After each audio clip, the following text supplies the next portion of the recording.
Agribusiness Nusantara. Perkenalkan, saya Ruben Pautan Tambunan. Saya adalah peserta PLDP 3 Tanaman Angkatan 26. Saya adalah asisten upbilling Kebun Huta Padang Distrik Asahan PT Perkebunan Nusantara 4 Regional 1. Selamat pagi. Hari ini kita masuk kembali ke materi yang berikutnya, yaitu materi fungsional.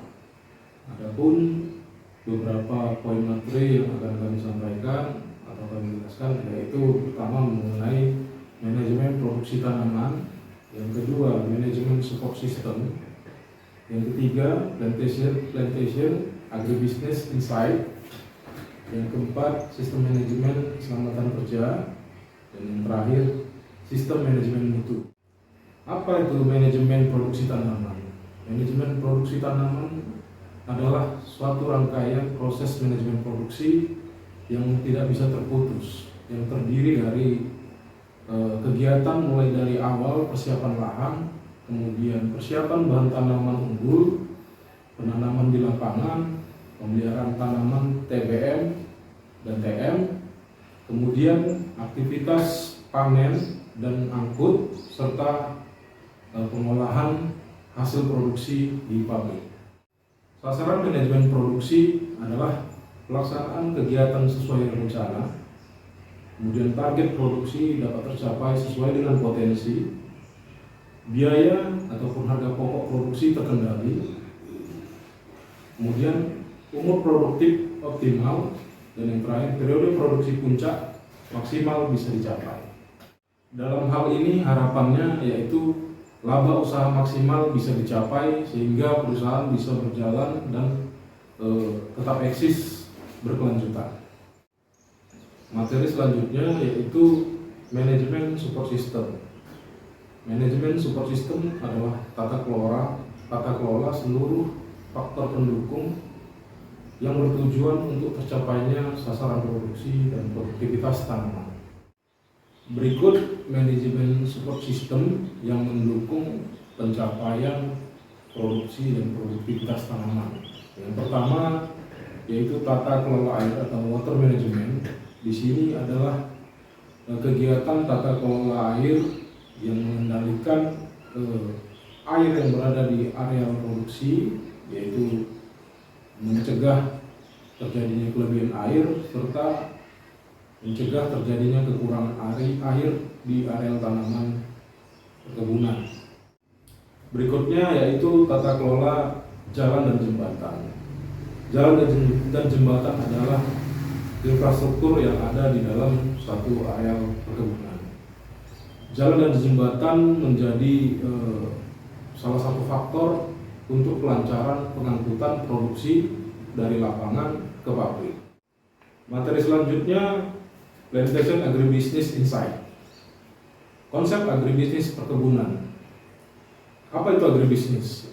Agribisnis bisa diartikan sebagai suatu sosok pengusahaan pertanian yang berkarakter bisnis, berskala besar dengan upaya meraih nilai tambah komersial yang berkelanjutan sesuai dengan permintaan pasar.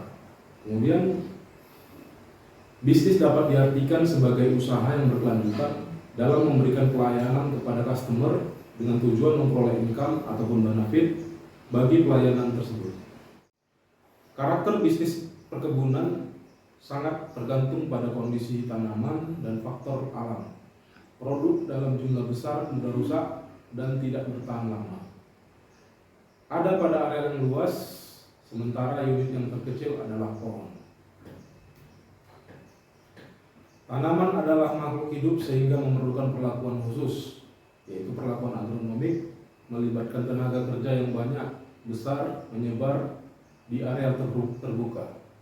Umumnya berupa pertanaman monokultur sehingga mempengaruhi keseimbangan lingkungan. Peluang dan tantangan pengembangan agribisnis perkebunan.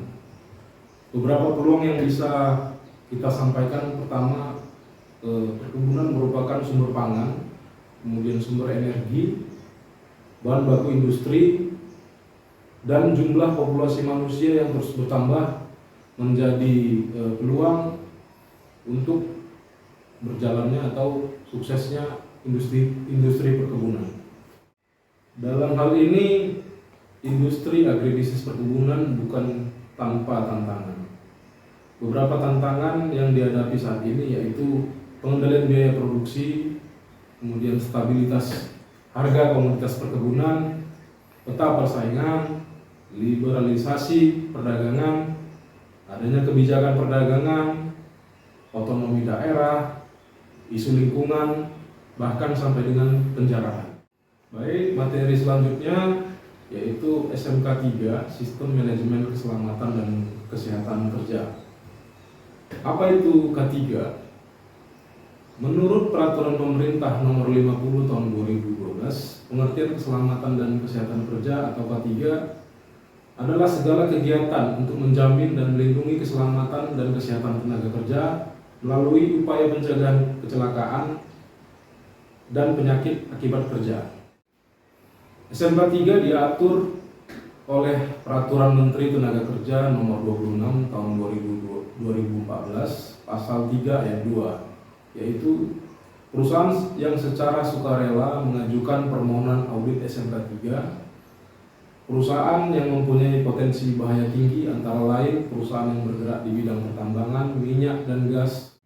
Komitmen dan kebijakan K3 wajib mengandung yang pertama, usaha pencegahan kecelakaan kerja dan penyakit akibat kerja. 2. Kepatuhan regulasi. Dan yang ketiga, perbaikan secara berkelanjutan. Kebijakan K3 juga harus ditandatangani oleh pucuk pimpinan dan dikonsultasikan dengan perwakilan serikat pekerja atau P2.